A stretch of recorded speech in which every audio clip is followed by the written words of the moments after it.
Mga ka-RSP, another set of words related sa LGBTQIA+ community ang handog namin sa inyo. Tama ka dyan, Patrick, dahil ngayong araw ay babahagi naman namin sa inyo kung ano ang gender stereotyping at sexism.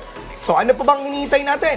Let's G for G-Terms!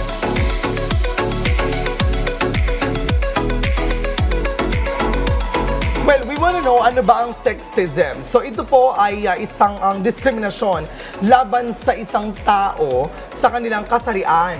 Karaniwan itong nauugnay sa mga kababaihan na madalas na itinuturing o itinatrato base sa stereotypes tulad ng kanilang sexual ability o attractiveness na meron silang binibigay sa mga kalalakihan.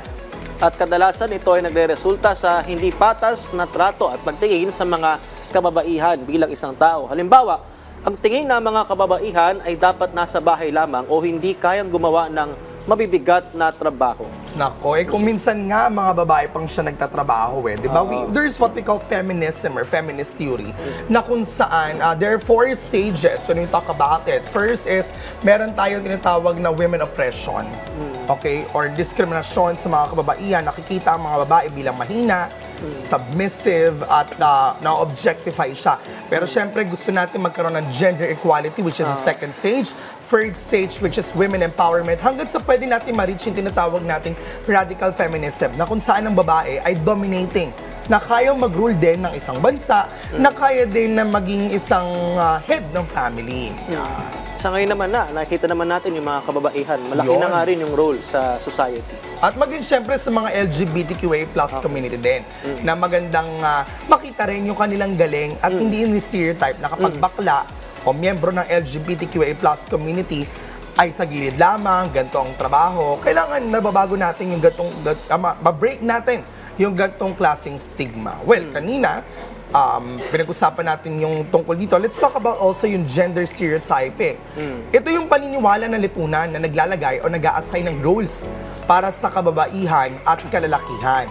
Sinasabi na ang babae ay mahina, emosyonal at submissive, habang si lalaki naman malakas, dominante at logical. Ang ganitong paniniwala nga ay naglilimita sa kakayahan ng mga tao base sa kanilang kasarian at pumipigil sa kanila na maabot ang kanilang buong potensyal.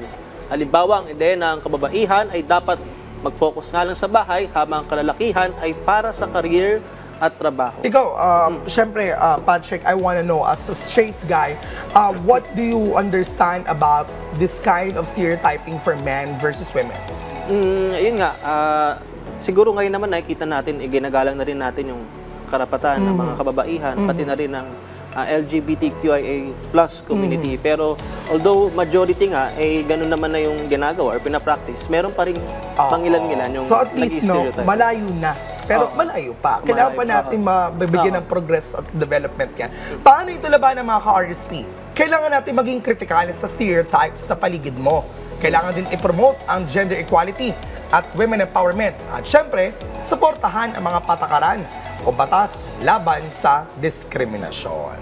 Napakalaga niyan, syempre, na masarap na ikaw ay nasa isang lugar kung saan you feel safe, di ba? You are respected, you are celebrated, and that's actually a thing that goes with positivity, that goes with the different kinds of feelings na pwede mong makuha bilang isang tao, na hindi mo kailangan maramdaman yung sakit, yung abuso, violence, which are actually experienced by vulnerable sectors, such as those women na nakakaranas ito, at maging ang mga nakakaranas miyembro ng LGBTQA+ community. Sabi mo nga, Prof.